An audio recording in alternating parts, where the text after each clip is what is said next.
Tonight's show, we're talking about dismantling the narcissist, and I'm answering all your questions with live readings coming up right now.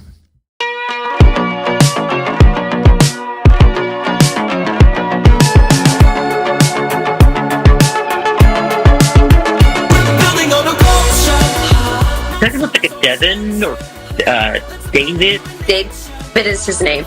It's been so spot on. And I don't know if you put it in the side of your end table or not. You like there's something in your end table that you this too. My God, you're crazy.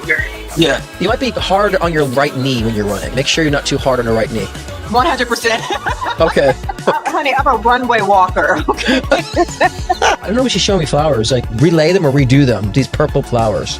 Oh my God, Scott, the flowers are right there. My orchids are purple. They completely are dead. Yeah. Did you even know? You nailed 100%. everything, every single thing. Listen, everyone, this guy. Tell me something that he told you that came true. Everything he's predicted has come true. I just don't see it. Who doesn't have cancer? It's very possible.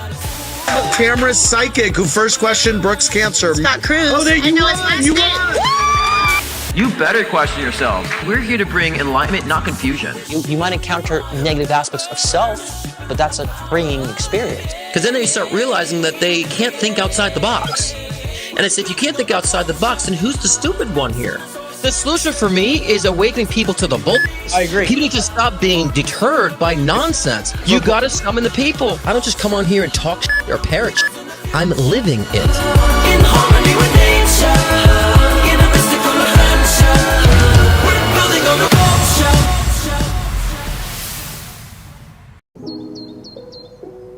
culture. Hi, I'm Jan. Hey, Jen. Nice to meet you. So what's your question? So my question is, I have been looking for work for the past 5 years. This is so difficult, can't find a thing. I'm just wondering what you see in my future work life. Okay, well, I am sensing that you'll be presented with an opportunity in about 6 months' time that will allow you to work for a major insurance company. Insurance? I would never, ever do insurance. Are you even reading me? I don't think you're a real psychic. And I'm going to tell everybody on Yelp how good of a psychic you really are. Insurance. Oh. Yelp? What's Yelp? Oh yeah, it's that forum for Karens. 6 months later. Thank you for calling Farmers Insurance. This is Jan. Welcome, everybody. Happy Thursday Night Live. Welcome to the Cruisyverse. I figured I'd start off with an old skit that I did because I feel like people are maybe in a state where they're being a little delulu about what's coming for them and what is right for them and all that great stuff. So we'll probably see what the collective read has to say about all that. And, you know, how has your week been since the previous week? I feel a more stabilizing energy, I would say, from the ruckus, the chatter, the chaos, and the reconsiderations I've been doing myself, diving in and all that stuff and questioning things. And I feel like I've a little more stabilized. So I don't know if that's within the collective too. I feel a lot of other people are becoming a little more stabilized in a sense, not that the fact that the anxious energy isn't there still. But again, we're moving forward. We're recreating shit, right? We're doing stuff. We're recalibrating and all that great shiznits. But you know, tonight's show too, I don't know why I felt compelled, maybe because of what's going on in the media, to talk about how to dismantle a narcissist. So I've talked about this before, but I feel like it's a good time to revisit that again, because I do feel like even during this time, many people are allowing other people to get in the way, you know, as far as where they're going or not going. And sometimes it can be a narcissist on the other end of that that's kind of infiltrating your own empathy and your own vision. And so we have to kind of talk about that, not to be overly cliche about it. I know the narcissist has been kind of such a sensationalized topic or word, but we are dealing with that still. We have to really understand what that energy really means and how to not associate or feed those energies, because I've been seeing a lot with my clients still feeding that type of narcissistic energy and holding it back, and are just not aware. But we'll get into that. But before we do, let's see who's Chatty Cathy in the room here. Where's my overlays? Okay, I promise I got it together tonight, guys. I got it together. David Cruz is in the room. My father, Brenda Zwett, good to see you. Jennifer Cruz, my mama, my maker, is also in the room, but she'll be helping out with the chat. Nina is stuck in LA, so she didn't be able to make it back in time for the live. So my mom will kind of direct you. Jennifer Cruz will direct you. If you have any questions, if you want to get a reading in, it's $15 for a card pull, $20 for one question, $30 for 2 questions, and $40 for a live video face to face. And so the Venmo and PayPal links are in the description below. Any questions, my mom will direct you because she's pretty familiar with that. Or she'll text me. If someone has a question, I'll be alerted because I can't always attend to the chat. So she'll help you with that. And only in the live video can only be for Venmo because I can't actually attend to or respond to any type of PayPal comments or payments, but I can on Venmo. So this way I can send you a link. All right, Danielle Hall, good to see you. Ketra's Oracle Magic, good to see you. And Iggy, can't you see? Question on the age of Aquarius: how much narc would a narcissist assist if a narcissist could assist a narc? Wow, yeah, that's a question I've been thinking about all night tonight. Now, how much can we narcissist assist a narc? So my guess would be 0. I don't know about that. Cross-check me on that. Cross-grade me on that, Iggy.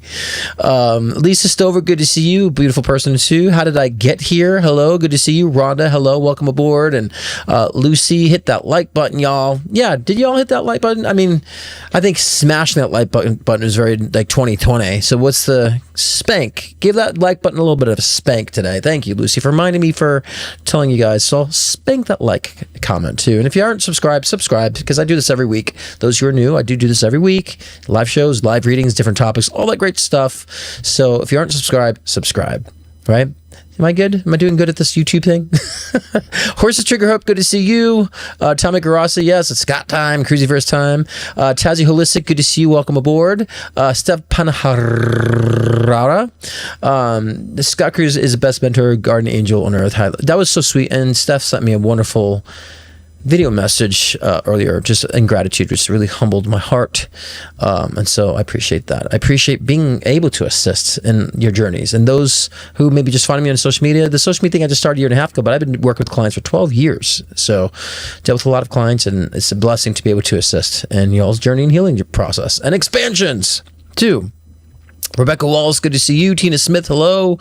Alma Ford, good to see you. And Abby Co. And all those who are watching, welcome aboard. Cannot see, you have your privacy. Let me get these cards shuffling for the collective read. One moment, as I just drop half the deck on the floor, which I always say there's a sign for that, right? When things drop that nature. So let me shuffle these cards. And those who don't know, I do a collective read. I use cards kind of to direct me. I'm a psychic medium, so like one-on-one, I don't need cards, but it's always fun in a collective purpose like this, and to avoid any type of burnout. Get like a little bit of a guide point of just go here, Spirit says to me. So let's shuffle these cards and let's see what it has to say here. And they're crisp, because every week they're like, they're a little stiff, they're a little crisp, but they're sloppy. They're a little sloppy, okay? Wow, these cards are pretty. They're coming out here. They're pretty good. Wow. I'm gonna have to show them tonight, because I don't think usually don't show them, but unless they're of significance, I'm just grabbing my oracles too, because it's a very positive message. Finally, we've had so much like testy, heavy energy. This one is really good. It's a really wonderful thing. So I'm just shuffling some oracles in conjunction. Let's see. I feel like this is going to be like a forecast too. This will be a read, an energy forecast, some guidance as well. And so that's what this is really going to be. So I feel like it's going to be a forecast as well. Okay, as I figured. All right, sounds good to me. Give me a couple seconds. Let me tune in, and we will begin. One moment.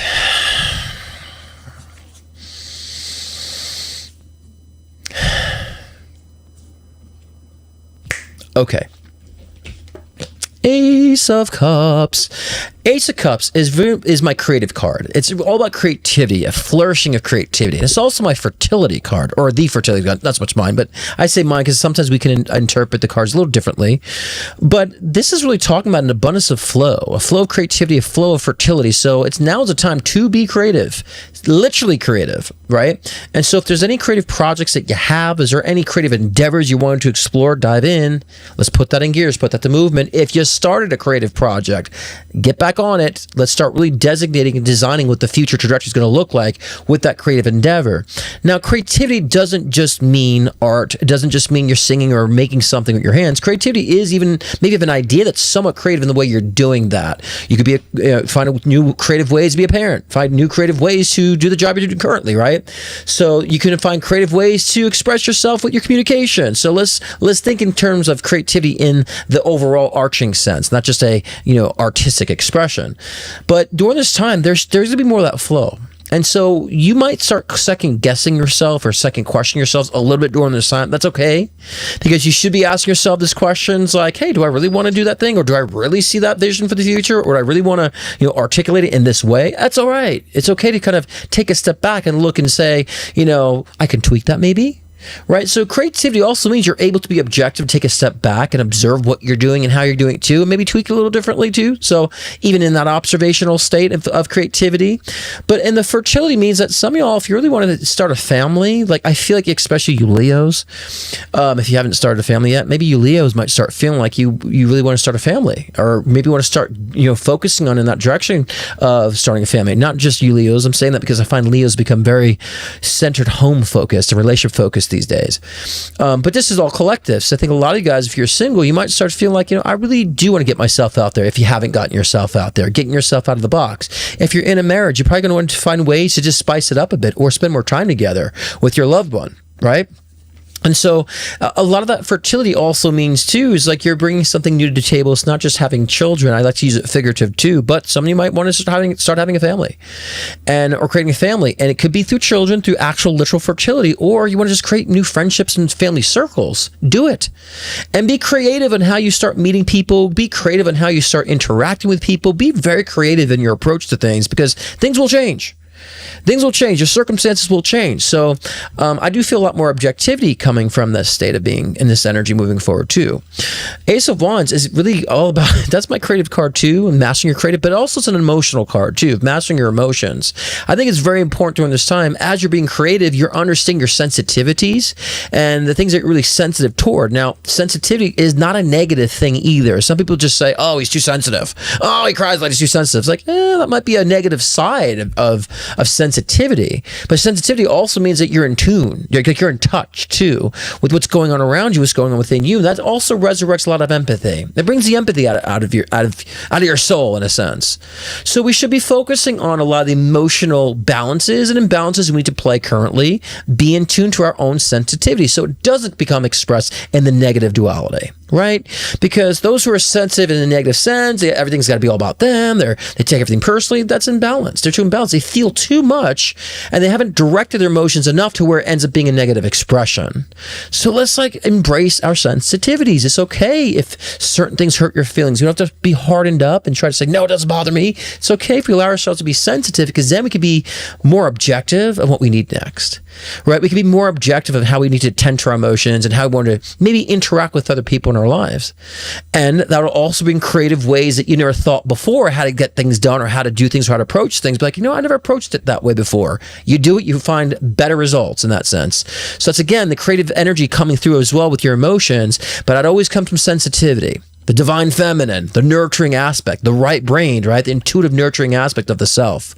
And so we should really be diving in and embracing that right now, because there's so much that can spawn from that energy. There's so much that can spawn from that state.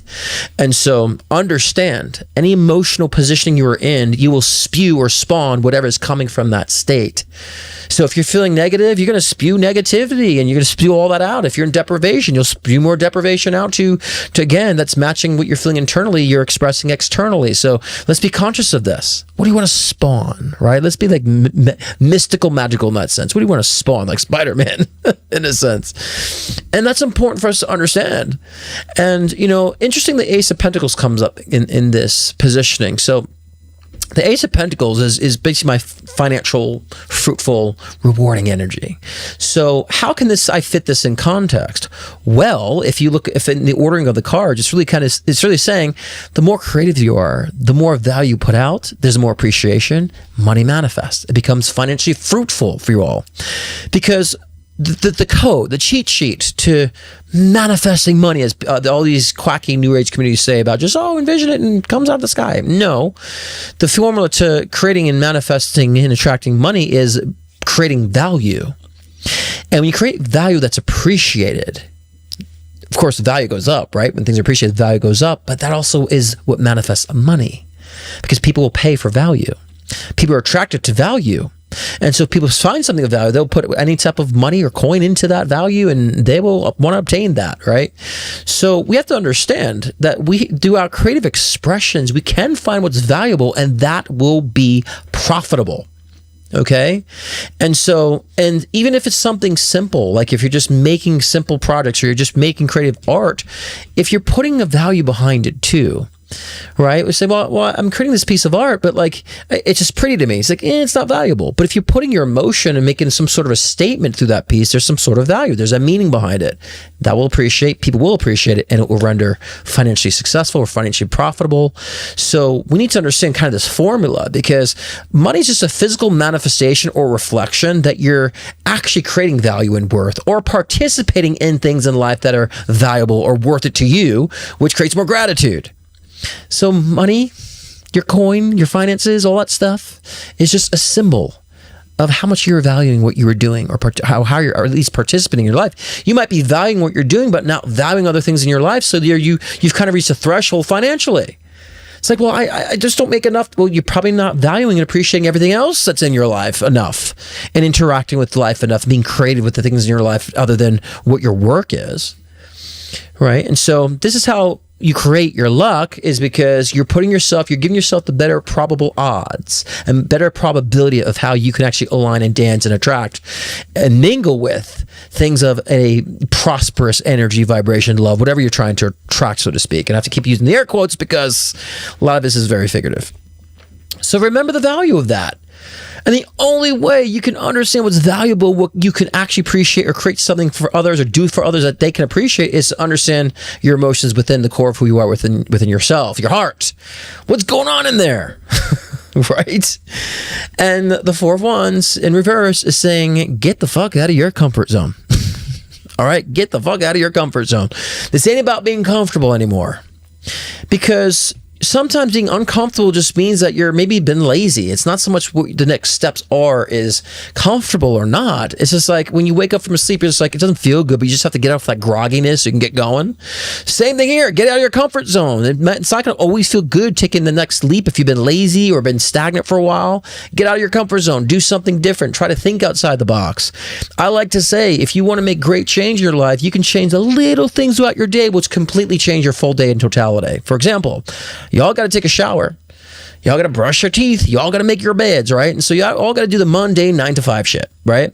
What if you start adding different elements to what you're doing that changes the scope of your experience, and thus leaving more probable for different attractions and manifestations? So you could say, I'm going to, instead of just taking my shower and be miserable, let me put on some music I used to love that got me pepped up. You put on some music. That's a change throughout your day. You feel pepped up. All right, I feel good. And then you start driving like, I want to take a different scene to work. It's a different, route, and maybe a route that's more enjoyable. And so I'm going to take that route, right? And you're like, I like the scenery. Then you feel more pepped up. You go through your job. You start talking to people differently. Where you start maybe finding more about people that you've been interacting with that you didn't know about. Then you form more bonds, more closer friendships. That changes. And so now you have new friendships that you start at work. Like, oh my God, you've been here for 10 years. I never knew, right? Because you've been lit up. You've changed your course of action. You start focusing more consciously what you're eating. Then you feel good about your body. Then you're motivated. I want to go actually get some new clothing. I want to get some new attire. I actually want to follow my gym membership. It starts spiraling in a good way. And that's because you're saying to yourself, let me just get out of my comfort zone. I would say be very conscious let me start over so I can have a clean bite on this. Be very conscious if you are in or not in a comfortable zone. Because if you are in a comfortable zone, you will understand that you're doing everything repetitively. And therefore, if you're trying to get something to change, nothing's going to change because you're just in this kind of rotation, this loop of energy that's just very, very, I would say, it's doing the same thing over and over again. It's the definition of insanity, right? Doing the same thing over and over again, expecting to change is the definition of insanity, or expecting a different result. So understand, in order to get out of that little loop, you might have to take a little bit of a step out of the consistency that you've been in that may have been unconscious to you. But we're allowing ourselves is saying, I want to be conscious. Am I being stuck? Am I like doing the same old thing? Let me just check in with myself every now and then. You will, and you'll understand how you can maneuver out of whatever loop that you're stuck in and the complaints of why things aren't happening or changing in your life. And then you go back, you'll find this flow of creativity. You'll find new ideas being birthed to you. You will stop feeling stuck because you'll allow yourself to move. And then you'll be in tune to your emotions. You'll be understanding what is going down within you. You'll understand about your sensitivities, how to express it, and thus creating a better financial, material foundation for yourself where things feel like they're being handed to you. You'll be like, if just someone's giving it to me. It's like, no, that's what it's like when you're in flow. When you find this maneuvering, this like matrix of energy, that's so much energy just mingling and connecting with each other, and you're just trying to find your way around the energy that resonates. And that also energy that resonates not so much with external world, but with your soul expression. And that's love. That's also where love manifests. It's interesting how these cards came like this, which I love. That's what actually attracts love. When people say, "Oh, I'm in love," do we know what in love means? Just because you're obsessed with somebody doesn't mean you're in love, right? You could be infatuated, you could be trauma bonding, but you think you're in love. No, being in love is a state of being. And what love just means, it doesn't mean that you're googly-eyed and just like, oh my God, I love you, and you're so, they make me so good. That's romantic love. That's romantic obsession or romantic infatuation. In love means that you're in complete acceptance of things. You're not judging anything. That's what love really is. Love is the allowance of growth, right? And so if you want to model that with a physical relationship and who was before, you're like, well, I love them. Well, you love them. Why? Because you're attracted to them, but why you're attracted to them? You accept them for who they are, and they also bring to you an element of yourself that you're not aware of. And so you like that, and you want to interact and touch it now. And you look in the mirror, so to speak, and love yourself as you're loving somebody else too. So the point of love is really understanding the state of being in love is complete acceptance and engagement, not judgment. Love is non-judgmental. It means you understand why things are where they are and you nurture it. That's being in the state of being in love. And so we need to understand that, because if you're not in that state, how the hell you think you're going to attract a lover, if you can't accept yourself or accept your circumstance or accept what's going on in life? How do you expect someone to accept you, and how do you expect to accept somebody else without judgment? And so this is where relationships that, where they're in need. And that's where relationships create a codependency. I need this from you. I need that from you, right? I forgot to change this so that we are in the collective read. I need this from you. I need that from you. So we become very conditional in what we need from our relationships instead of seeing relationships as a balanced interaction of companionship. Well, they got to make me feel this, and they got to do this so I can feel that. It's like, see, you're in the relationship for all the wrong reasons. You can utilize relationships as a tool to make yourself grow and build, but at the end of the day, you're supposed to learn that you could do it for yourself, that you're not supposed to rely that or put that on anybody else. And so this is something we need to understand, like being in the state of love is accepting your own personal life, where things are going, what you've been, what you're doing, and where you're going, and nurturing all of that above and not judging it. And that will attract real love. But like I said, the contrary as such will create codependent relationships. And a great thing that spawns, so the big thing, one of the main things that spawn from codependent relationships is the narcissist and empath dynamic. We have a good old empath, just feels everybody's emotions, feels responsible for everybody else, right? And so they feel like, well, I have to do. And so a lot of empaths are people that feel, but then they don't know how to handle what they're feeling for others, and they bring intense emotions, so they feel like they have to fix. Does that type of empath, right? And then there's an empath that feels like they have to do for others to make themselves feel better or to be validated. So there's two parts of an empath of how they can express empathy in a negative sense. That's not serving of themselves or others. But guess who comes along the road? Guess who can sniff out those empaths? The good old narcissist, right? The good old, it's like the Little Red Riding Hood in the wolf story, right? Very charming, very charismatic, but it's only there for one purpose, is to get what they want. It's to get what they want. When you're in this codependent relationships and you're demanding, expecting someone to give something to you, and you think that they're the person that's supposed to give it, you will actually, as an empath, nurture that narcissist to get what you need from them. And what the narcissist will do in those relationships, they kind of string you along a little bit, breadcrumb you a little bit, kind of dangle things in front of your face, make you feel a little good, but then pull back. And of course, anytime you express a concern, they're going to blame it on you, make you feel crazy or delulu or you're a conspiracy theorist and all the stuff to manipulate you to say, well, you're the one with the problem. And so I'm here. I'm perfect for you. Right. So it's very much that type of like dynamic. But the empath needs to understand the fact is, what are they really feeling and why? Okay. Because this is where the narcissist understands how to manipulate the mind of an empath, because an empath can feel. So all they have to do is redirect your mind to feel something else like guilt or shame, because empaths always feel the guilt. They know how to trigger that. And then you're all focused on what you need to do more for them and how to change for them. Like that's the typical dynamic. Narcissists don't just appear. They don't come in our lives just as relationships, love relationships. They come as a parent that knows how to manipulate for sympathy, a parent that knows how to manipulate their children so the children could be at their beck and call as they feel guilt because they're their parent, as the parent is only focused on their own well-being and with their own expressions, right, and so forth. So there's that manipulative aspect through a parent. It could be through a coworker, a boss, a president. It could be through so many different types of people, and narcissists will never admit that they're wrong. They will deflect, redirect it, and blame something else. It's always a deflection with the narcissist. That's how you understand when you're with a narcissist, they will never take responsibility for it. For anything they're doing, they'll turn it around. But you're the crazy person, or like you're making it up, or you're being too sensitive, right? All those things. Or it's a conspiracy theory, or it's a hoax. We've heard that lately, right? So, but when we start cutting through and understanding where we're really feeling deep inside and what we're really tapping into, and we understand that we're not being codependent to receive love from another person, and we're here to share and express love, then we'll start seeing through the bullshit. You'll start understanding, wait a minute, I'm being manipulated here, right? So I don't spend so much time really kind of dissecting and getting into the dynamic of empath and a narcissist, but I wanted to really, the emphasis is really more on how to dismantle the narcissist, right? Once you have their attention, it's important for you to understand what to do with that attention, because narcissists do not like self-reflection. So when you understand and you're trying to be more conscious now of being, holding the mirror up to the narcissist, they're going to blame you, and then you understand you got them where you want them. They're defensive, because if they're blaming you, they're being defensive. Now you got them in your court. They're powerless. So the one thing we also have to do is we cannot appease and patronize a narcissist in a sense who are making them feel like they are correct or that we believe them. You have to always leave it open. The fact is that, well, prove it to me. Show it to me. Make them stand up for what they're proclaiming. Make them stand up for the things that they're boasting about. Show me. Don't just talk about it. Don't be all talk. Show it. Start demanding of it. And another thing is what narcissists hate is, we can generalize by saying ghosting.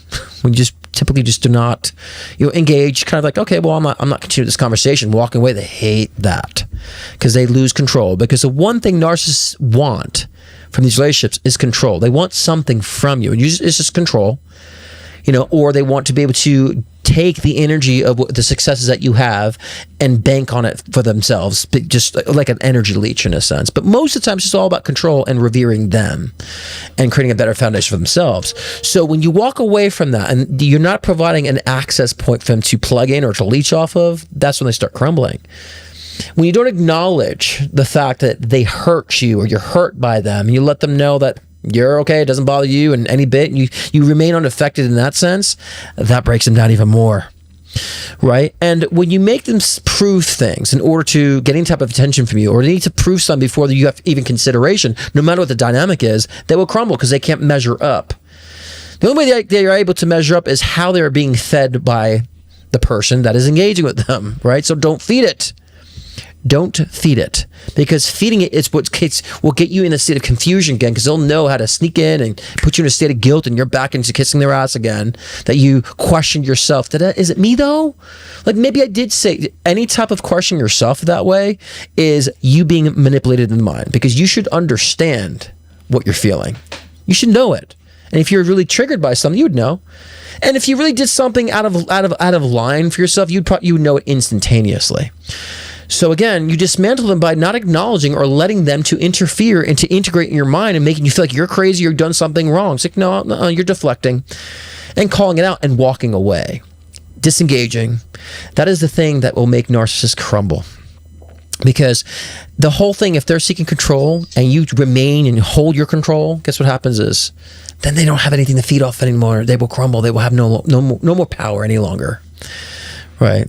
So it's important to understand this dynamic because these types of narcissist personality traits are blended in our society in so many different facets.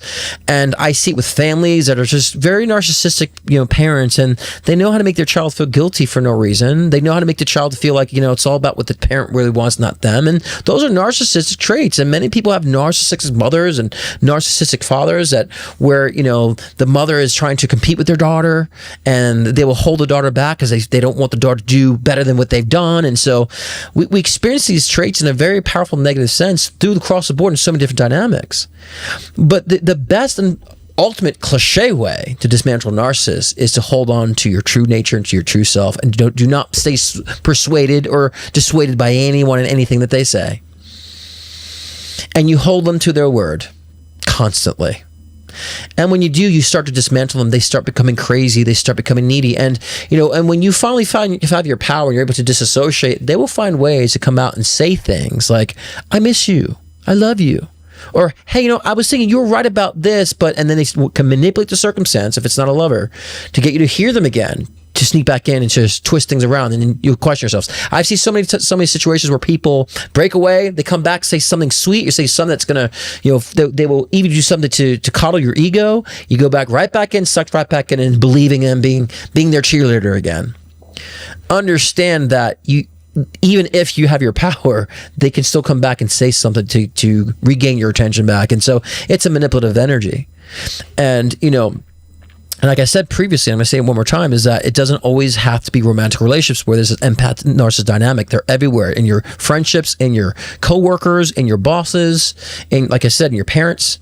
So understand this. All because you can feel emotion, all because you can understand what someone else is feeling, doesn't mean you have to correct it. All because you can understand why someone is feeling a certain way doesn't mean you're supposed to save them from it either. Understanding doesn't mean you're supposed to take action. You could be in understanding mode, but understanding the parameters of what you're responsible for and what you're not responsible for.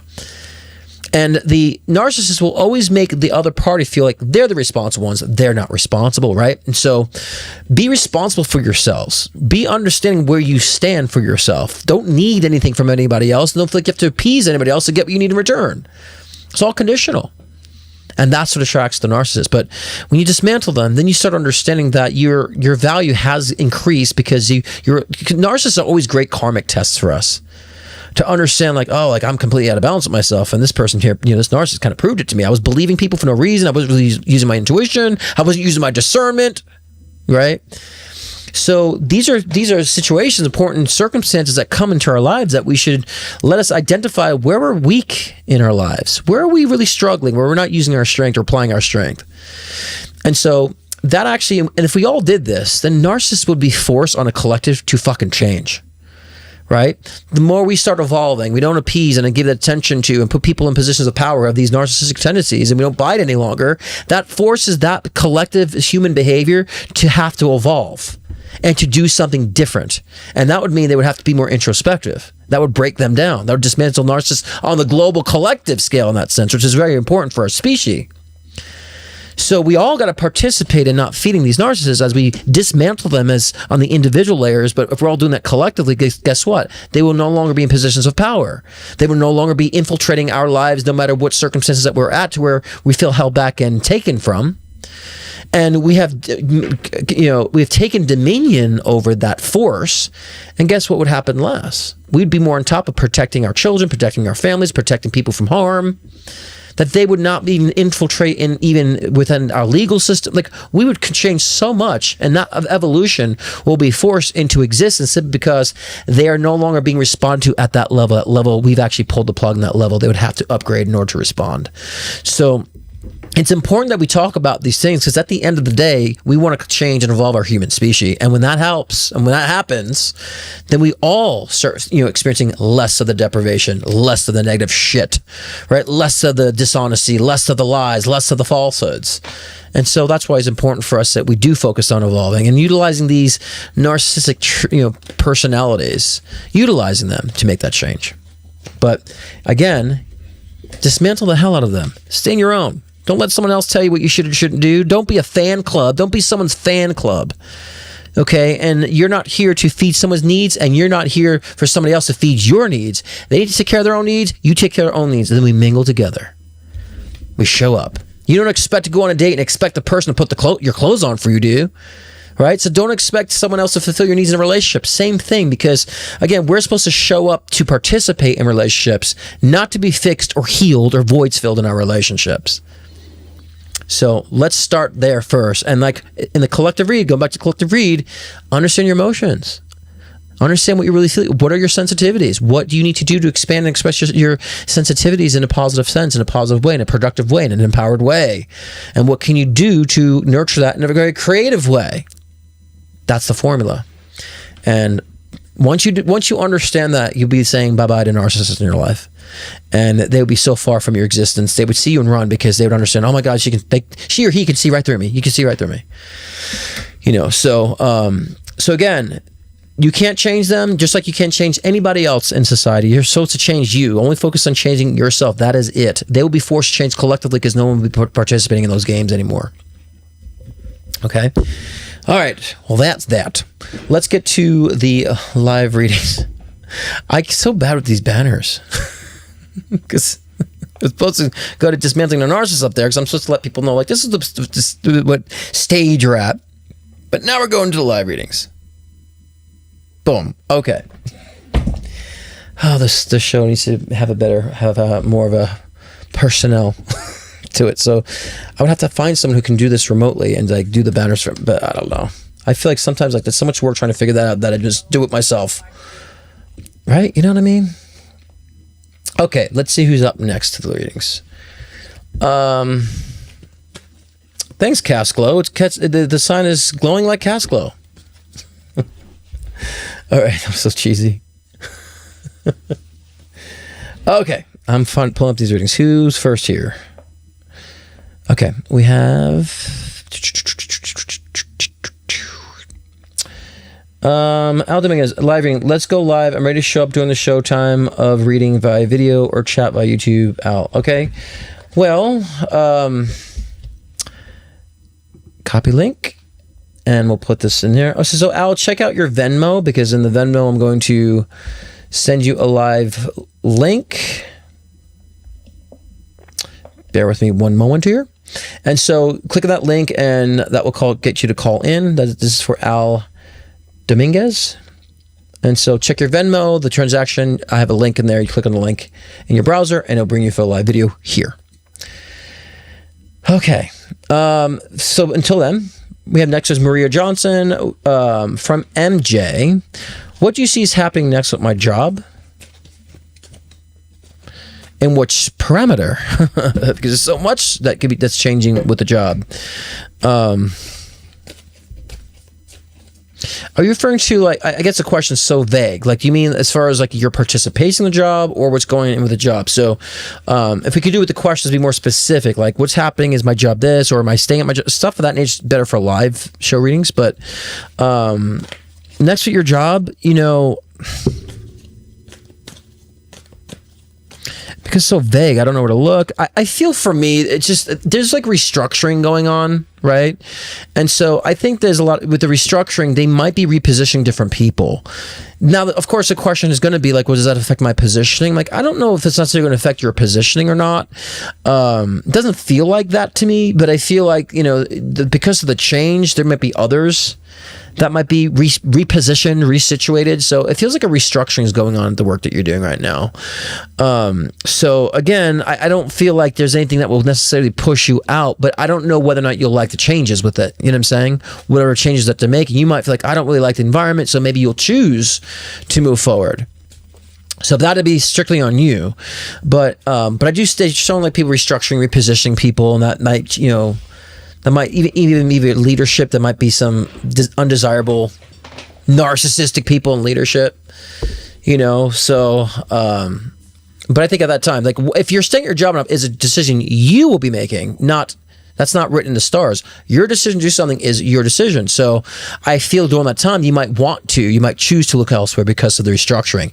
So make your own decisions on that. But I also feel like timing is coming to a position for you to like look and to expand out of this particular job into something newer and fresher. So I would take that lead on that.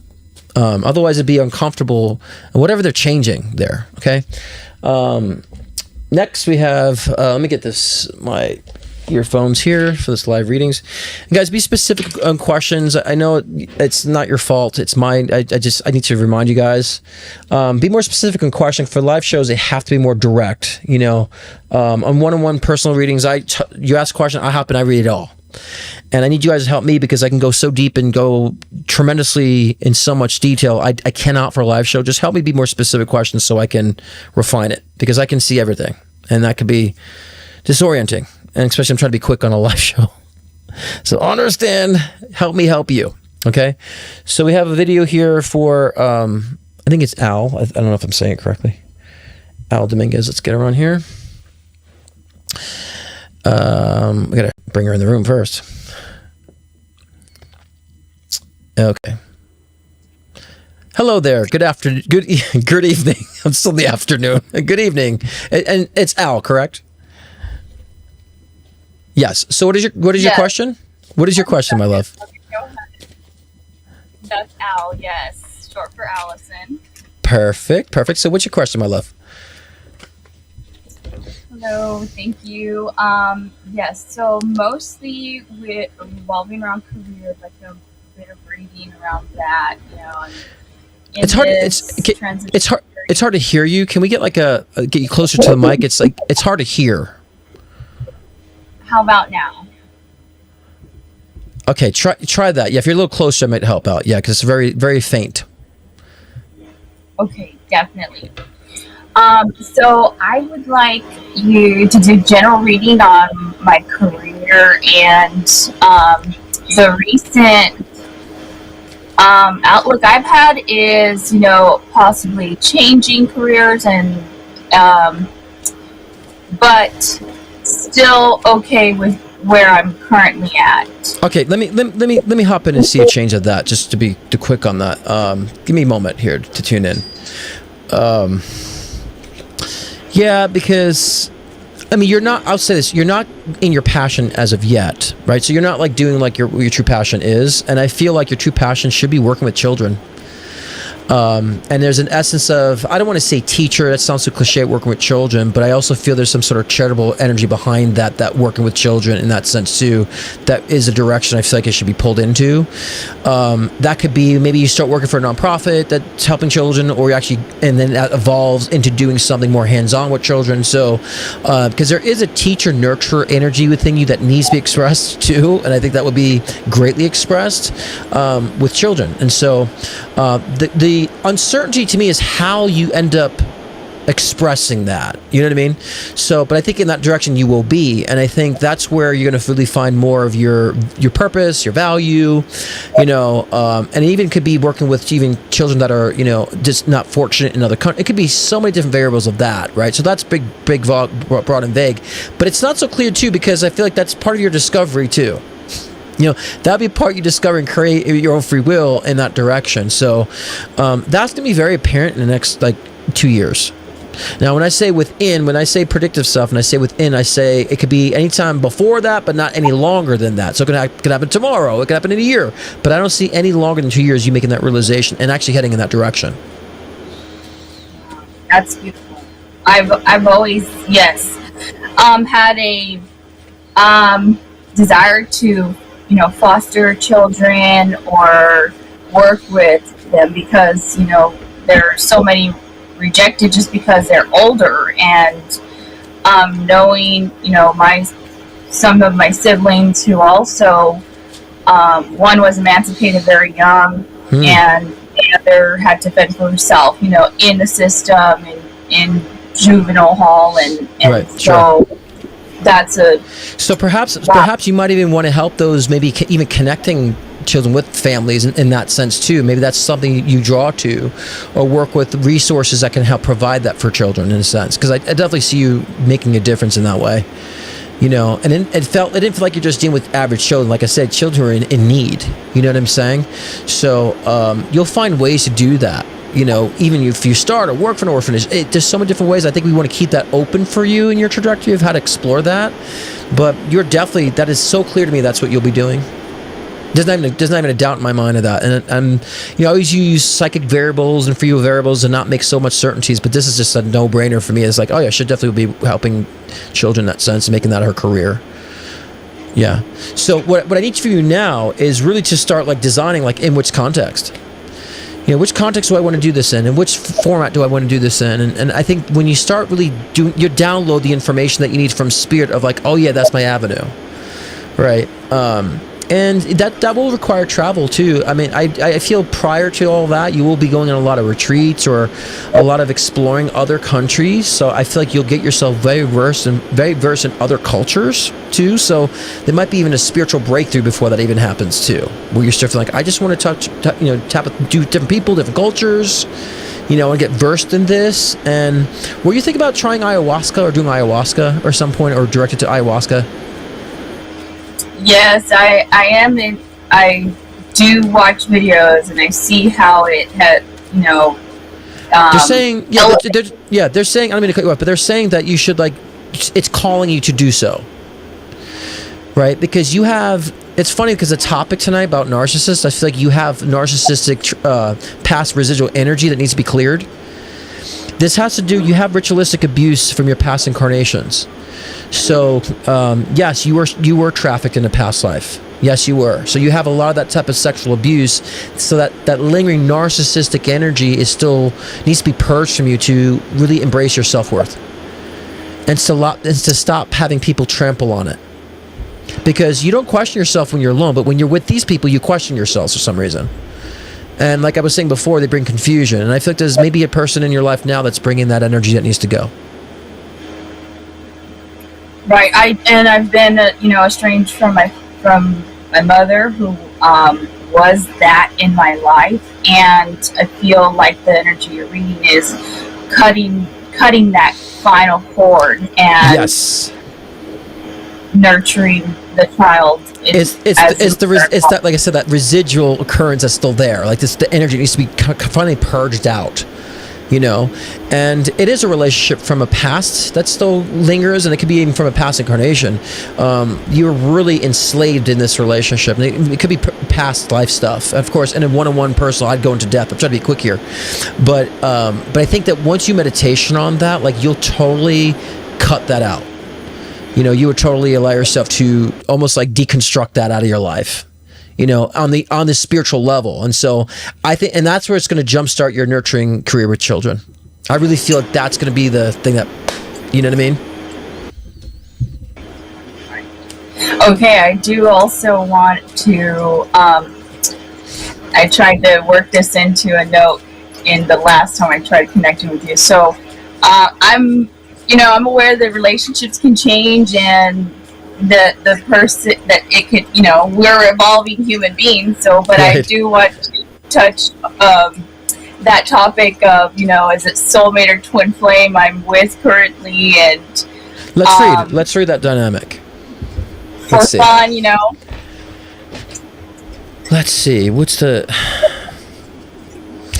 twin flame? I don't like that terminology in physical reality. For spirit reality, okay, but physical reality, twin flame, I'd say if you feel like it's your match, great, call it twin flame. But if it's this conquest of like, I have to find my twin flame, they've lost me, and all that, I don't like that terminology. But twin flame, I like to say, yeah, they mirror your energy, right, in that sense. But let me see if he brings that. Or what is their name? First name? Chaz. David. Chaz, okay. David, okay. Okay, well, you want to know the truth, whole truth, nothing but the truth? So help you God? Yes. Okay. I want to hear it. Chaz is good for the now. Chaz is good because it's comfortable. It's teaching you how to really be comfortable with someone, because I think they are very comfortable to be with. But I think in time it's going to be too comfortable for you. you're going to start requiring more. And I think that, you know, with Chaz, he's in this kind of threshold of how he can think, and it's close to being kind of, you know, out there and objective, but there's a threshold I feel like he can't break through that's going to make you feel like you're not getting the complete of what you need as you evolve. So I think in time it may grow out of each other in that sense, but it feels like it would be mutual, be very cordial, wouldn't be any type of fight or anything of that nature, but like an understanding. And so, but I think you need it now because it's here to teach you it's okay that you can feel safe and feel comfortable in a relationship. That's what this is teaching right now.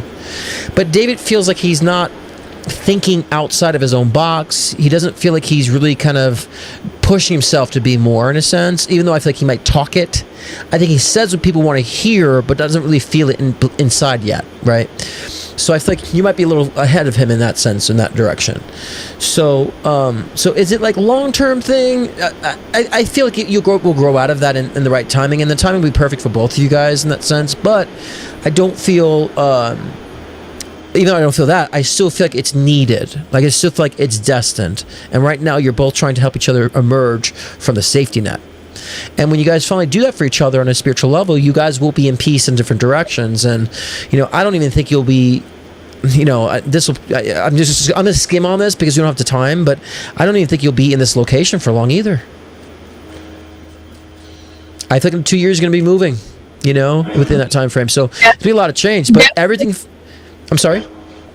We definitely reflect each other, both Sagittarius, and you know, the childhood trauma, it's like on crazy levels. We, you know, a lot of similarities, and that narcissist parent, and so we heal a lot with each other, and it's a beautiful relationship. And so thank you for that. But you could feel safe. But like, understand, you both will always somehow remain in contact, even if you decide like I'm moving, I'm doing here, and you're going to be here. You'll still be like somehow always connected in that sense, in that way, because it feels very comfortable and safe, and you both really need that for each other. It's going to help each other to propel you all further. So yeah, so it is destined. It is that twin flame energy in that sense. Yes. Alrighty, and then I know. Possibly you might not be able to do this, but I welcome messages from Christina, my grandfather, my ancestors, my angels, and universe. Yeah. We don't have time for that, unfortunately, because it's supposed to be very short, right? But I'll just kind of get a general scope before we close about maybe any type of random messages in that sense, right? And maybe what to look out for. Okay, give me a moment. They're saying something, there needs to be a connection with like a Native American ancestry. And they're showing me turquoise, like a turquoise stone, right? So I don't know what they call turquoise is. So like find any type of connection to the turquoise stone or something of that nature. Yes, that's what it looks like that, yes. Literally I just went to a Native American dance class for beginners, and I wore this stone. Good. They're watching, but make sure you understand, like, that's you connect with your ancestry, and you'll commune more with your ancestors in that sense. You know, what is your background? Because you don't look Native American to me, but what is your background though? Mixed? Just Mexican, 30% Spanish. Yeah, because I was like, she seems Mexican, so I don't know that there's connections there. I'm Puerto Rican. I know Puerto Ricans, we have a huge connection with Native Americans too, but they're saying that you're actively doing that now, and to really connect with your ancestry, and that keep going with that, because you're going to learn a lot more about your own spiritual gifts and spiritual powers. All right. Well, it was a pleasure, my love, to meet you. Keep me posted. All right. Send me messages, and I love where you're headed, my love. You're doing good. You're doing great. All right. Much love to you, beautiful. Have a good night. Good night. All right. Good vibes there. We're back to Lily. Good vibes. Those readings excite me because I love seeing other light workers doing their shiz, you know, and really coming from the heart. So, y'all, when I talk about coming from the heart, look at I'm sorry, Al, sorry, forgot the name. That she's living from the heart, and we see she grabs her heart too. Like, those are the states that you want to be in. It's not going to look the same for everybody. I live from my heart, but I'm like fiery. Like, even though I'm on Aqua, I'm like very fiery. I'm passionate. I'm like speak the truth and tell on the mountain, right? It will come in different forums, but that's a representation of, reading from the heart and living from the heart and coming from the heart. Okay. And she felt it, even with communication. She feels a message. You know what I'm saying? And she's feeling the intuitive calls. So I want you all to really understand, like, that's what, get in that state, channel it. All right. Okay. Who is next? We have Mandy L. Mandy L. All right. Oh, is she Cuddle? Do you guys know each other, Cuddle Wing Dragon? Great energy. She's got great energy. She's very developed, and she will learn too, Al. You'll learn how much of a magician you are with spiritual technology. You'll figure that out too, Al. But that's what your ancestors are going to start teaching you, okay? Okay, Mandy, do you see me quitting fight attendant job sooner than we talk about? Please see the additional comments. Mandy, you're making me go do a runaround over there. What are you doing? Let me see. Okay, you said, do I see you? We talked about me flying less in 2 years, but I have a strong feeling I quit sooner and start working another job before I get busy with readings. Blah, blah, blah. Okay, Mandy. Yes, of course, Mandy. Of course, honey. Yeah, because remember I say within 2 years. Usually when I say 2 years, I'm saying within, so it could happen sooner. But I give flexibility for psychic timing because we do change things. We have different preferences. We're like, oh, one day we'll do this. I mean, it may take us longer. It may be a shortcut. So yeah, if it's sooner, I never, very rarely do I say in 2 years or in 2 years time, right? So I'm pretty sure I said within. So yes, it is sooner than that, of course. That's just my variable. It's like my block. So absolutely. And, you should be working in the avenue of going in ways you could be more spiritually inclined to set yourself up to do your sessions and all that great stuff. 100%. But a vet clinic is not bad, but understand the position you'll be put in, because working at a vet clinic could be sad for you too. But I think it's a good test for your empathy. Any position, because that's, like I said, it's more spiritual. Something engaging with more of your empathy in a productive way will be a wonderful way to train yourself. The vet clinic, just think about how you will take that. Are you going to be putting more wanting to nurture the pets if you're able to do so, or will you be set from afar and just be in a constant state of sadness? Think about that aspect for a moment. But the next job should be something that's engaging more with your spiritual gifts, more empathy, where you're participating or helping in a sense. Okay, so yeah. I mean, you can if you'd like to. Just remember what I just said before. You can if you'd like to. That's something. It doesn't matter really. If that makes you feel comfortable after quitting the flying, then sure, that's fine. But understand your positioning about how you can get back into your role of being expressing empathy. Because I really think, again, it is working with people too.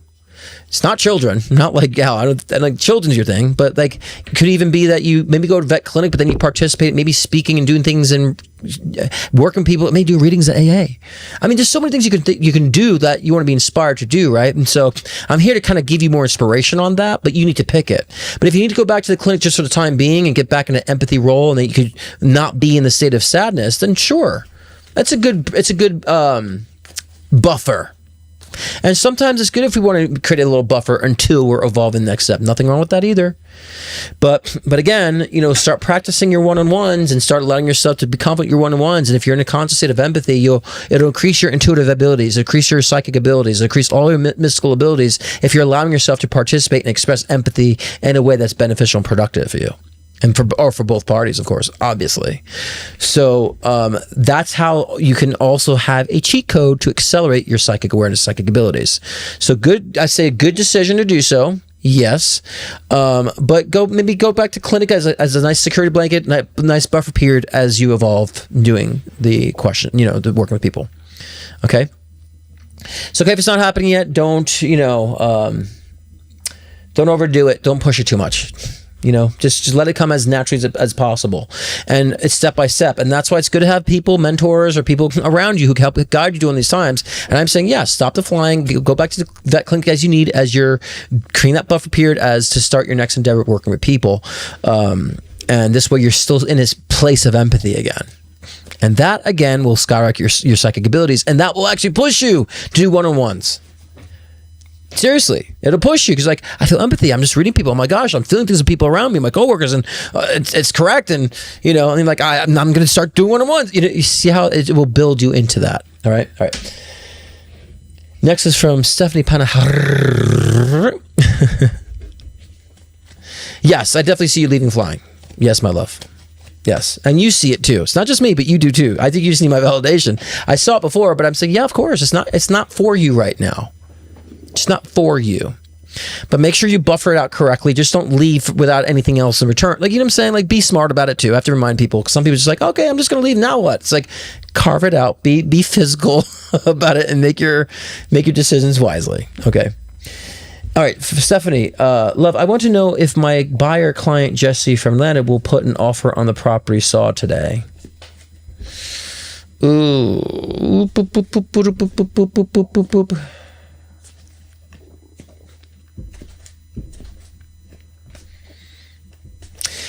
I think he's 50-50 on it, Steph.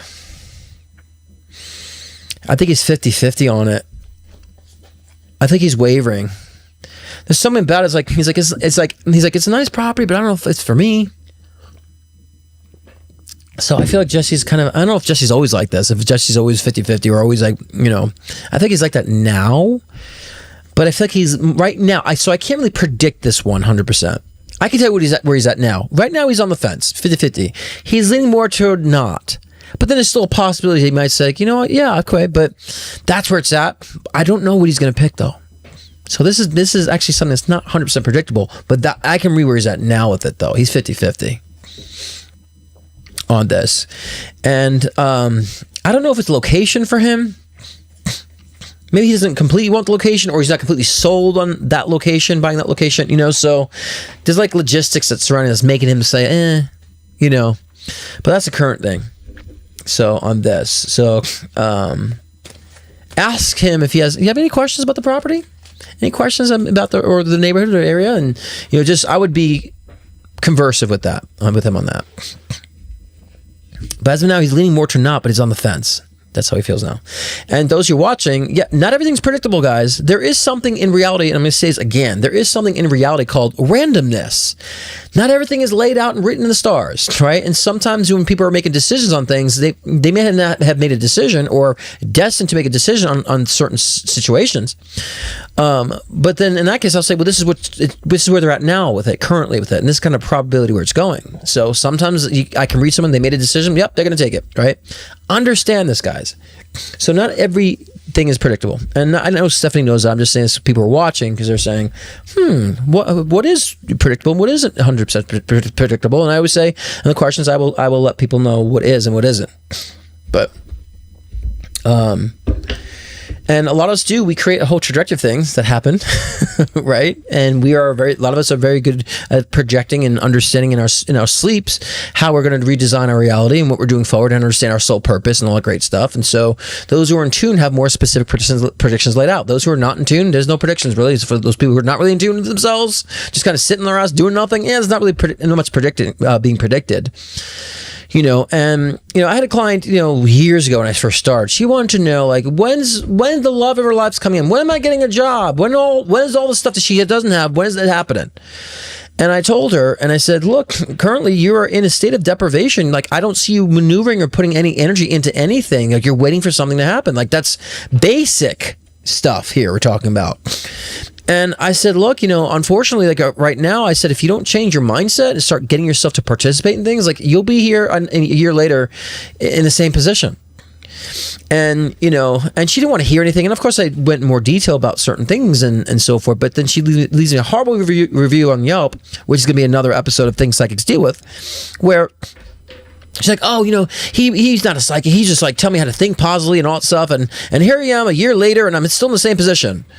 And actually, she wrote in the comment that, and he said, nothing's going to happen, and he doesn't see any change for me in a year, and here I am a year later in the same position. And I was like, you basically just confirmed my prediction came true based on what you're complaining about, right? So yeah, for those who are not engaging or participating, there's not going to be much in your future. You know, especially if there's nothing pulling you, or, you know, you're in the stage where you have to be more participating in your life. Because some people incarnate, they have things laid out for them. Those people, when they're not following what their purposes, they feel tortured in a sense. But there's other groups of people that incarnate who they don't plan everything. They have to come in and just like call the shots in their physical life in real time. And if they don't do that and guide themselves in that sense, they will always feel lost. So understand this. Some of you guys may, laid a lot out prior to incarnating. I know I sure did. And when I don't follow what I'm supposed to do, I always feel tortured and conflicted. And there's many people who didn't. They have to start like directing themselves currently in this lifetime, and they always feel lost because they're not doing it. So there's two types of people. Either way, when you're in tune to yourself, you're either creating or following your path that you've already created. I had to take a little bit of a detour on that because it's very important for people to understand. When I talk about things like that, I have to explain the mechanics of it. All right, Abiko. Question. I'm wondering about where to live for the month of August. Have been having trouble getting clarity on it. Decide if I should go back to SLO or stay longer in Mount Shasta, or go back to visiting my family in Alabama, or... Oh, okay. Yeah, I'd rather just read it. Right now they're saying you need to extend, Abby, more into your communal environment. So I almost feel like it's like better for you, more valuable for you to stay in Shasta for another month. I don't know why Sedona keeps coming up too. So perhaps it'd be another stop in Sedona. I don't know, maybe you're on the spiritual conquest, because those who go to Mount Shasta are on a spiritual conquest, as we know. So I'm not trying to be general reading that, but I was feeling a connection with Sedona too at some point. But perhaps maybe you can make some plans to do so, in August, and maybe just stay another month of August in Shasta, maybe half in Shasta, maybe it's half in Sedona. So I'm kind of feeling both in that sense. I think you're still on a quest for downloads.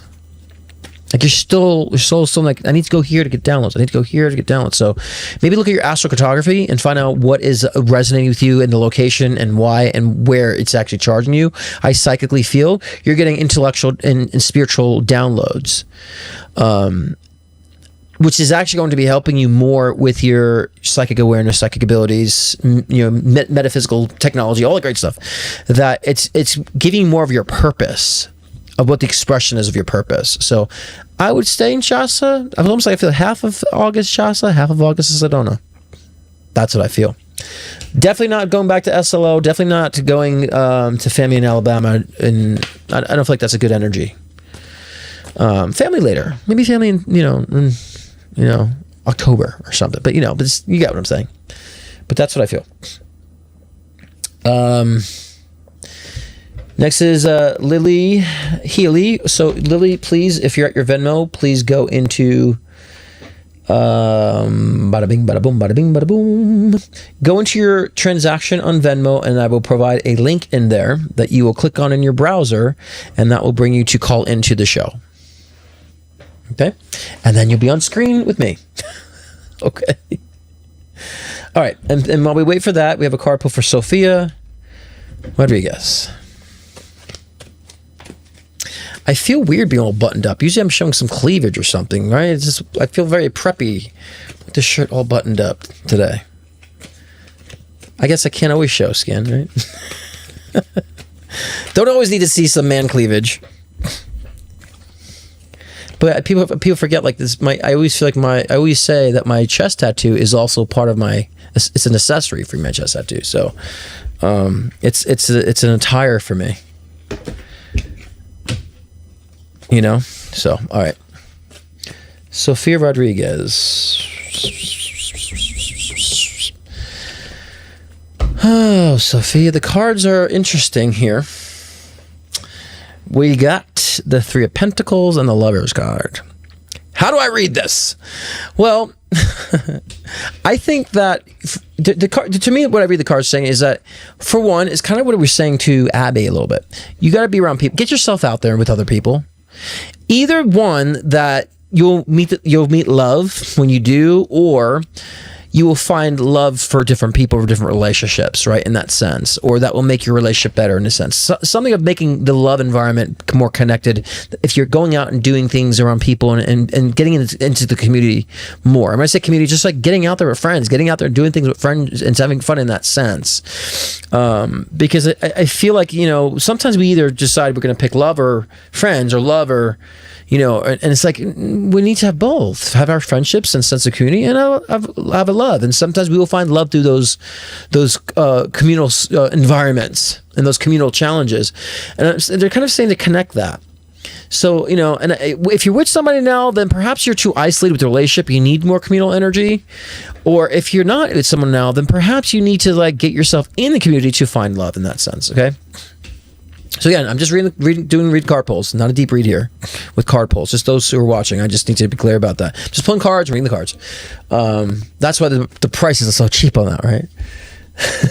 So, Lily Healy, I sent a link, so please call in as soon as possible, at your earliest convenience, please. Por favor. Let's get you on the screen.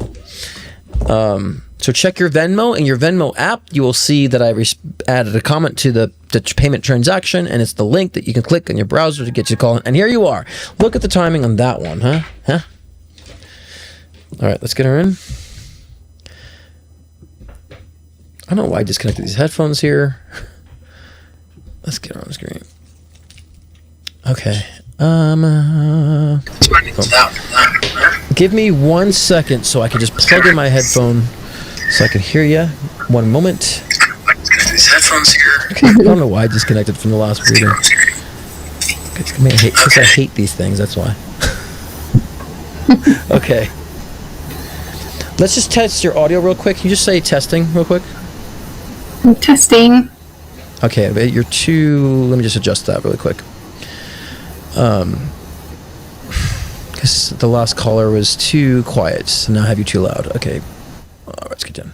Say testing one more time. Testing. Testing. Okay, perfect. All right, thank you so much for that. Sorry for the little sound check. So what's your question? Let's see. Okay. I moved like 5 months ago, and ever since, it was a big shift for me, and it really threw my nervous system off.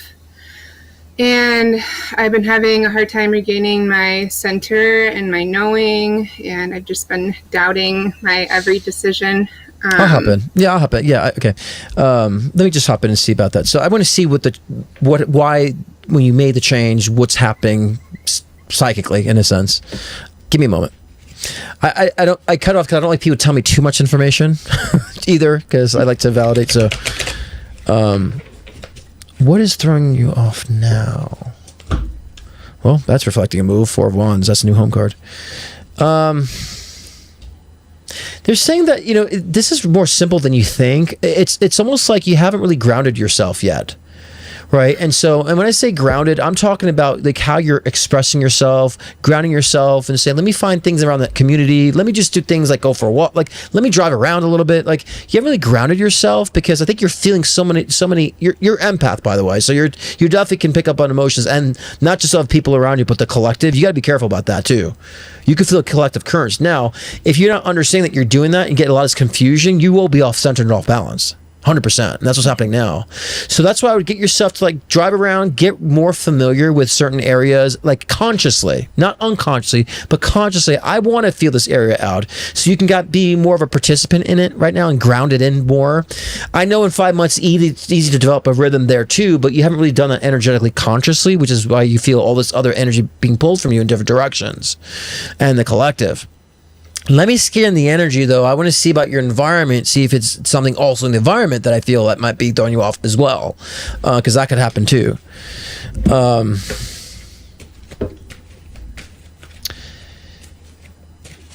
You kind of live close to an upward vortex. I don't know if it's in your home. There's something that... Now, this could be good if you're being creative. So you got the Ace of Wands here.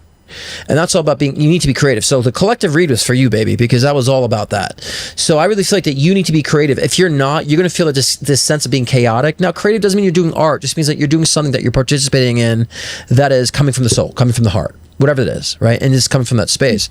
Otherwise, you feel also this unsettled energy of, you know, like just this busyness, you know. And so I would recommend too that someone maybe, someone who's very good at going through a home, like a physical medium that can find any type of upward vortices that could be closed, or any downward vortices that could be causing some sort of confusion as well, and maybe clear out the space of the home too, energetically. You could do that too. So I actually just moved like 40 minutes from where I was. And yeah, I just moved off my family's land to my own space, and it feels like the right thing. But I've been, I found a space closer to town that feels a lot more suitable logistically for me. And so I'm considering moving there. And I guess every time I feel into moving, I just get like this gnarly gut feeling, like this super uncomfortable feeling in my body. And I feel like it's just related to like my past move and how intense that was for me. That's what I'm saying. I don't know. Yeah, but that's something you need to ground yourself.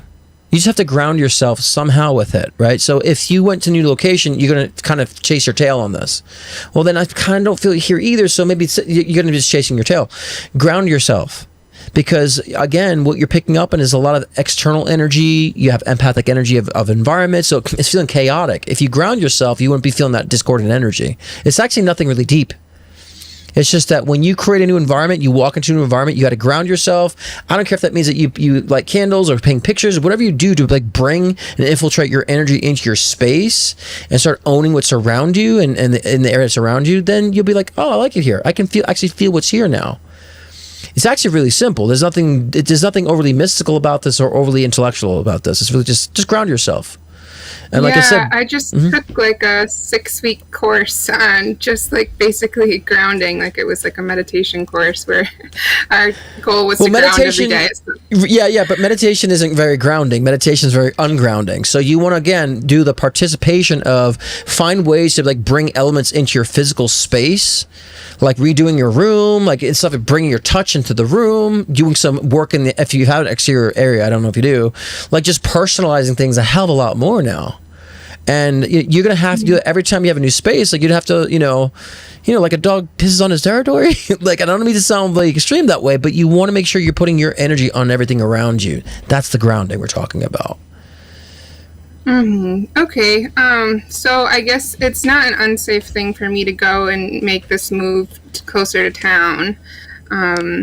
It's not unsafe, but I would make sure you understand this, how to really ground before you do, because then you'll be chasing your tail in every location. I do feel like it feels more accessible to things, like you said. So I agree with you. I read with the energy you said. I read that as being true. A lot of times people tell me things. I'm like, this is not true. They may think that, but I'm like, that's not true. What you're saying is true. Logistically, it would be more beneficial for you, but you got to ground. Because when you go into that closer environment and you're going to start picking up on the energy around you as well, and the collective energy, understand that you are an empath that can read the collective that way unconsciously. You have to kind of guard yourself from that. How do you do so? By shutting yourself down and not caring what everyone else feels or what they think, and allowing yourself to shut that off in a sense. You know, then you'll fully ground, you know, completely, and understand. Okay, cool. I can read, I can feel the collective, but I can maneuver around the collective too and have fun in it without being affected by it. Right. Yeah. Thank you for that. Totally. And although I don't want to encourage you to move again, although I don't want to encourage another move, but I would say I do think this next move with the grounding intention would be beneficial. Yes. Yeah. Okay, thank you. Because your space here feels very cluttered to me. The energy feels cluttered in the location, but also in the home. It feels very congested and just chaotic energy. Yeah, that makes even though sense. It's quiet, you might go to a place that's not as quiet, but like more calmer than a place that's quieter, and you know the energy is chaotic. That's interesting. It's always weird like that. But what were you gonna say before? Another question before we close? I've had a handful of losses in my life of loved ones, and I guess if there's anything like really speaking to you. Well, I don't have time for mediumship. I don't tend to do it on a live show unless it's very like this, but I can kind of see who wants to make a cameo real quick, basically, or any type of symbols to look out for. Give me a couple seconds so I can just see a quick little message there.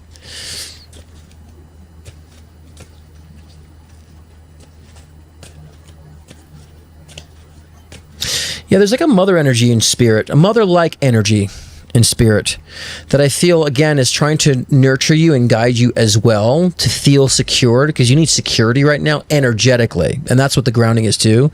So I feel like this mother energy from spirit is saying, like, look toward the crystals for some reason. So perhaps you need to start resonating with crystals. I'm not a crystal guy, but or maybe you will find crystals along the way to understand this mother-like energy is trying to nurture you, and in your meditations you might get a more of a clearer communication through them. Okay, and there's something with the number 2s, like 22s, 222s. Like, pay attention to the 2s. Like, you'll be guided through the 2s. This specific mother energy is saying. Okay. Okay. I feel I totally respect. I'm trying to respect your time, and there's a male in my life that I'm curious if it's good for me or not. Okay, I'll do that. I don't mind. I don't mind taking extra time for that because that's important too. But understand this mother-like energy, this nurturing. You'll understand. They might come in a dream. They might come, and you'll understand the linkage of this and the crystals that resonate. It's almost like a deep purple blue crystal too that connects with them. You'll understand that in the future. Maybe you'll find it on the floor, some crystal or something, or someone passes it to you. You'll understand what that means in time, and I think that'll help you to understand that connection to that mother-like nurturing energy of how to connect more with your loved ones or ancestry. But mediumship sessions, well, I would go on in tens, but I'm trying to squeeze everything quickly in 10 minutes, so but let me see this particular person before we close.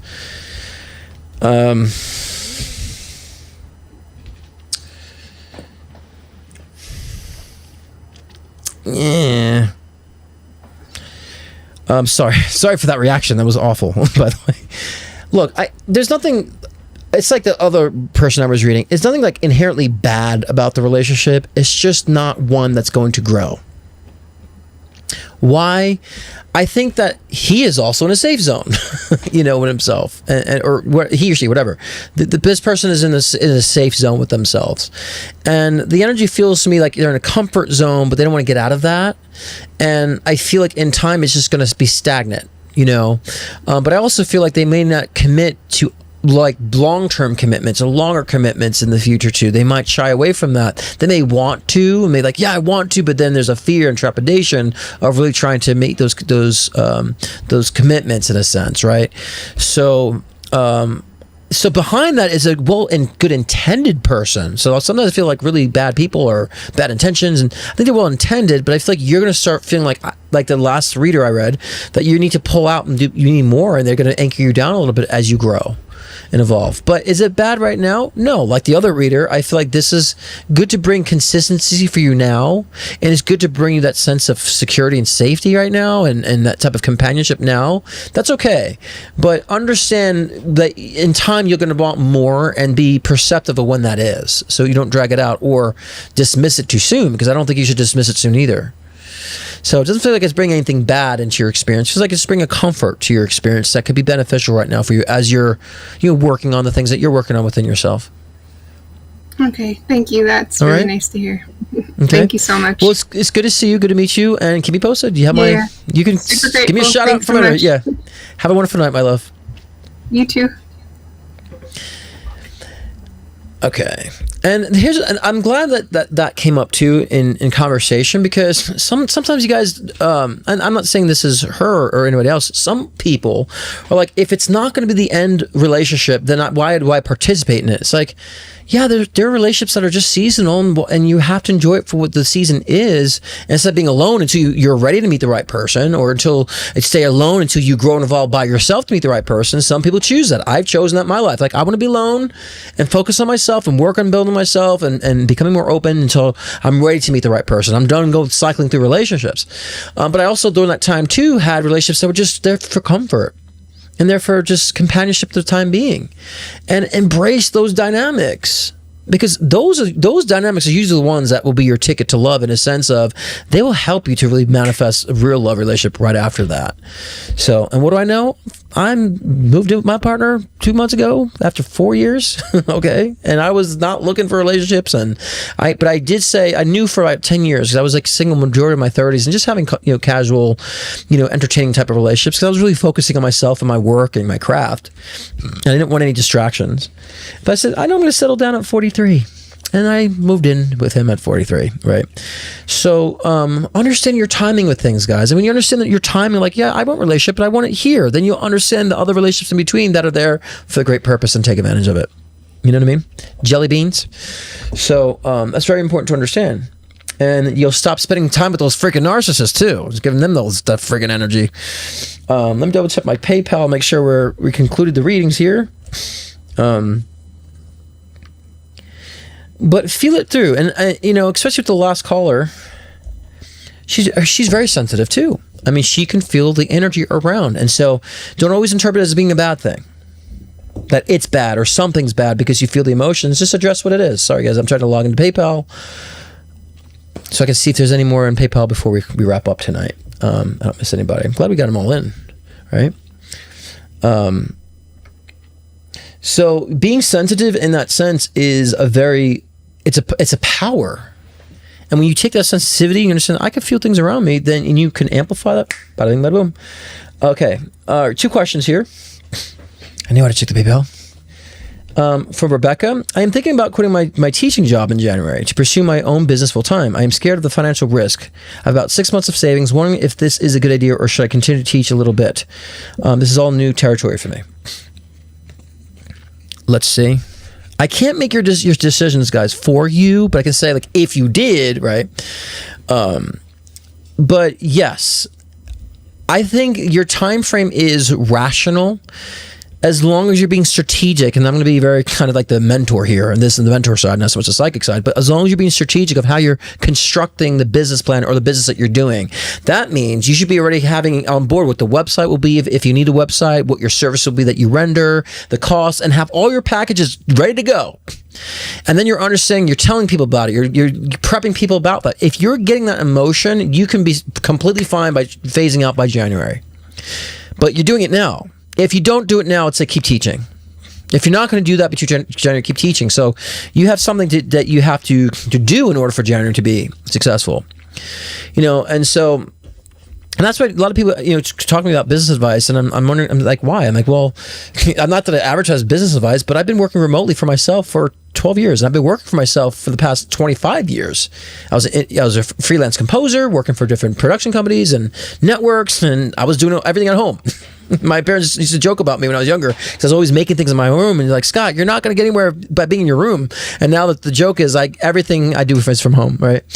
So, and making 6 figures, doing my own work the way I'm doing it. So I always feel like if I'm not a billionaire, who am I to give business advice? But it's like, no, but many people want to make 6 figures doing their own business. And so, and the way I started was successful, I knew what I needed to get it going before I got it going. And I got everything on par. I got myself intellectually on board of that being rational for me, saying, okay, this is how I will do it. This I see how I do it. This is what I'll need. And all that stuff I got on board. And so I create my own website. So just so you know, all my websites I create, I do my own everything, actually. Because I knew what I need to do beforehand, that I just do it all myself now. I haven't hired anybody. It's all me. All the graphics are me. Everything's me. All the videos is me, right? So, because I just know what I needed. I'm like, I'll get it done. And so when you do that, it doesn't mean you have to do it all yourself. I'm also saying you can do it yourself if it's possible, but you don't have to either. But understand what the parameters are. And yes, you can actually allow yourself to do it by January. Fearing change is a normal thing. So you'll never, I would say, get out of like a fear of change or trepidation of change. That will always be there. Embrace it. It's like going on a ride or watching some sort of scary movie. Your trepidation is like, oh my God, I'm going to be scareful. There's a little anxiousness, but you know that's the point of going to the film. That's the point of going on the ride, is that there's going to be that type of roller coaster of energy, a new change, new excitement, the unpredictable, the unknown. And so that's the whole point. The unknown is always going to bring that energy. Embrace that energy. But allow the unknown to be clear for you to say, this is how I'm going to designate and design it out for me. So this is what I will do. So this way you're not in the unknown. If you do this, you will be fine. Okay? And even still, like, you can also be a tutor too in the process. You could stop teaching, maybe be a personal tutor for a little bit too, as you're feeling comfortable building. Because they kept saying tutoring. Maybe do like being a personal tutor at some point. You know what I mean? And so think of that nature. So these are things they're just saying, to consider and that sort. But yes, that the change, the transition is a positive direction for you. Okay, it took a little more time than I needed to, but it required a lot of explanation, but also wanted those who are watching to understand how to relate to it too. Last but certainly not least is Beth.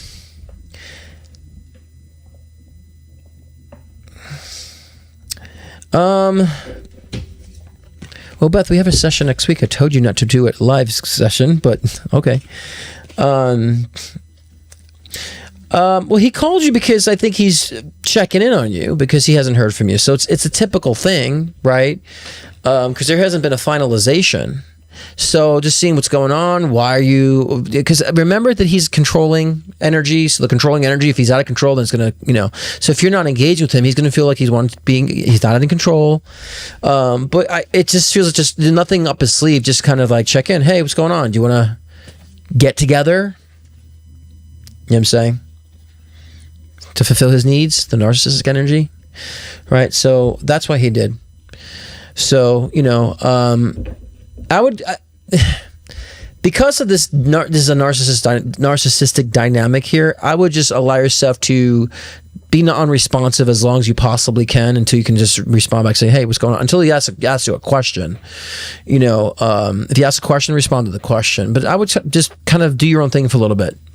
Process a little bit. Don't respond. I'm glad you didn't respond or answer the call. Good for you, Beth. That's good. Take your power back. Own in the energy for a bit. Okay? Because again, you don't deserve to be treated the way you were treated. You don't deserve to be handled the way you're handled either. And you don't deserve to be painted into a person that you are not. And you don't deserve for someone to project their stuff on you. So they don't get to just quickly come back in. Right? They don't get to just quickly come back in. So I'm glad, Beth, this is the second decision you made. I'm very proud of you. So holding your own energy until he asks a question, and then you could address it. And if he doesn't acknowledge the fact of how he's been behaving towards you, then it's time to really call it quits. All right. Okay. That ends the live readings. We are done with that. We've handled that. We've made it through the live readings. And so let me just kind of just say, kind of give you guys my Jerry Springer's final thoughts, Scott Cruz's final thoughts on the matter. So I told you guys May, June, July, month of movement, right? And things get into tangible motion. And that means, like I said, even the preparation of such too, not just so. So a lot of people moved, a lot of people moving, a lot of people have been, starting new jobs, new endeavors. And if they haven't done that actively, they're actually making the moves to do so next. So again, even with the questions asked here, you see a lot of people making their job transitions, they're moving, relationship changes. So it's right on par with the collective energy. So what do you want to do with that? And if you're sensitive about it, good, be a little sensitive about it. Sensitive means that you're feeling it out. You can feel it. Sensitivity means that you can actually have a strong perception of it. You can resonate with it a lot better. You know what I'm saying? So be sensitive in that sense. Really feel it, Like, yeah, I'm sensitive to, I can feel that current. I can hear it, easy. I don't even know how I'm trying to express it right now. I'm stumbling on my words about it. But that's where you should be right now. And, if we're in a stage of transition or change of recalibration and change, as a lot of you guys have been and will be or have been, then you understand it's a completely different version, new version of you. A completely different version of yourself. And that version is probably like 80 to 90% of the version you really want to be. There's always going to be like a 10% of things you need to change. That's why we're here in the physical life. There's always going to be that 10 or 20% like, I'm not completely there, but you'll never be completely there. That's the whole point. You always want something to strive for. You always want something to be hungry for. You always want something to understand that you want to evolve into. That's actually exciting. All right, so take control of that positioning. All right, and so it's a pleasure to see you guys this week. And we didn't have a LOL episode yesterday. Christopher was under the weather, and I decided, it'd be good to take a week off as we were repositioning for like season 3 of Leading Out Loud and coming up with great new topics and try to integrate change, and I'm still trying to integrate change into my show here too. I'm still trying to figure out what that will be. So that's why I ran one of my old skits, because maybe I'll start doing skits for every week, my live show, and then maybe even talk about new stuff, media stuff, and give my collective reads of what's going on in the world today, almost like an energetic current update, right? Psychic surf report in a sense, and the weather report, and do that as well. Maybe I'll turn my show into more of that type of tailored content, and also have live readings and do more call-ins too. Actually, maybe I'll make that more accessible to people. So we'll see how things evolve. I'm taking my time on it, but I'm letting you guys know. There will be some great changes ahead. So, but catch us next week on Leading Out Loud. We definitely will be there next Wednesday, and I'll be here every Thursday. And if you want to book a personal one-on-one with me, scottcruzpm.com. The link is in descriptions, and I'll roll a commercial right after this spiel.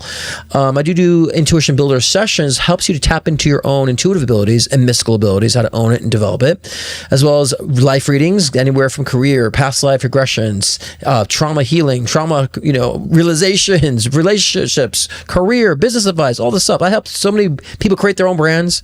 I started to realize, should I be getting copyrights for these things I'm creating just for these thousands of clients I've helped with the long 12 years? Like, I don't know, but I don't care. It's from spirit. And even just how to process into, even with mentorship, and what is in the future, what is not in the future, what needs to be amended, and all that stuff in a life reading. And as well, I also do mediumship sessions where I help you connect with those who've crossed over, which is another session too, which is very much a very focused session. So what are the cases? scottcruzpm.com. And if not, I will see you here every Thursday, 6 p.m. Pacific time, 9 p.m. Eastern time. And please remember, where's my commercial? There it is. That you are all the gods and goddesses of your own myth. What do you want to create? Much love. Good night, guys.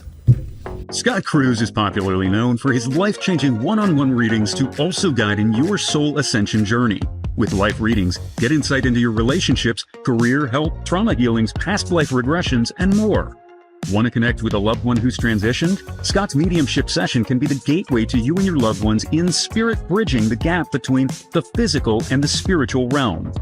If you want to enhance your own psychic ability, Scott's Intuition Builder session can help expand your psychic and mediumship abilities. So sign on to scottcruzpm.com to book your own personal session today.